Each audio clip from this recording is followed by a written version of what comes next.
At a point when you were struggling in the competition too, Kara had said something like, well, it's not about what artist you want to be, but you've got to work on your pitch problems. When you go back to listen to this, you're going to be like, wow, I was not in key. Was that a surprise for you? Because I think early on, when we saw you in your auditions and when we saw you in Hollywood Week, I don't think you hit a bad note during that whole stretch. And then we get to this live portion of the competition. How different is it when you're there on a live stage with an audience and a band? For me, singing a cappella, I always find that I'm more conscious of how I'm singing rather than when I have a band behind me, which was something that I needed to learn.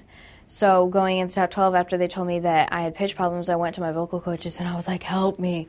So I just learned that you need to listen to what's behind you, the band, and you need to sit in the music rather than on top of it. And that was what I was doing. That's why I was being pitchy, because I wasn't listening. And so ultimately I found that I need to listen, and I found that my pitch started to get better as I went along. Listening to it and putting myself, the way that I'm thinking and the way that I'm listening, inside of the music so that I could hear every part of it, rather than just basically thinking that I'm listening to a karaoke track. Because it's so much different listening to karaoke than being in that moment with the actual live band behind you. When I find myself in times of trouble, Mother Mary comes to me, speaking words of wisdom, let it be. Big week for you was Let It Be, and again, kind of gutsy because we had just seen Chris Allen a couple weeks before come out and pretty much slay that song. When they said Katie Stevens doing Let It Be, I was like, are you kidding me? But I think that was actually probably your best performance. I don't know if you would agree with that. I do agree. On the stage. Was there a fear in the back of your brain? There was no fear. I actually wanted to be, what did you just, the term you used, ballsy? Is that your term?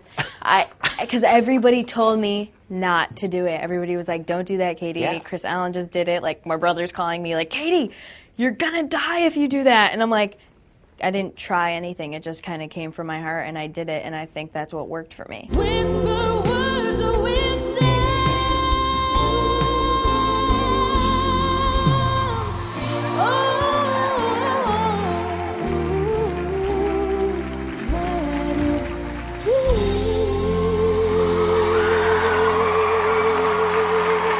Would you be happy if no one ever in front of you discussed whether you should go country or pop R&B again? Yes.